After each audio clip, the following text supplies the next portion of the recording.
Hello दोस्तों, Priyanka Maurya blog में आप लोग का स्वागत है। आज आप लोग के लिए एक प्यारा सा नाच गीत लाए हैं। अगर वीडियो अच्छा लगेगा तो लाइक, सब्सक्राइब, शेयर, कमेंट जरूर करिएगा। बेल आइकन को जरूर दबाइएगा। लगाई घड़िया गलिया घूमना देब, लगाई घड़िया गलिया घूमना देब, लगाई घड़िया गलिया घूमना देब।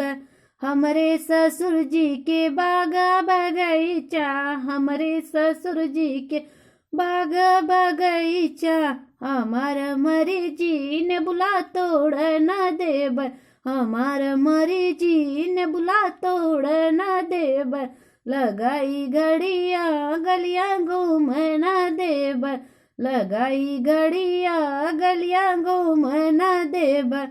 हमरे ससुर जी के ताराई नारा, हमरे ससुर जी के ताराई नारा, हमारा मरे जी गड़िला बर न देब, हमारा मरे जी गड़िला बोर न देब। लगाई घड़िया गलिया घूम न देब, लगाई घड़िया गलिया घूम न देब।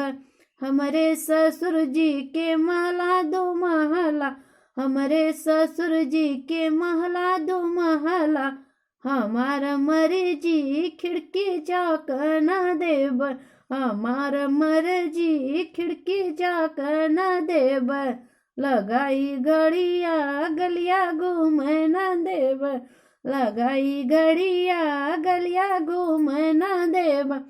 हेलो दोस्तों, अगर वीडियो अच्छा लगेगा तो लाइक सब्सक्राइब जरूर करिएगा। आप लोग रोज डेली आप लोग को गाना मिलेगा।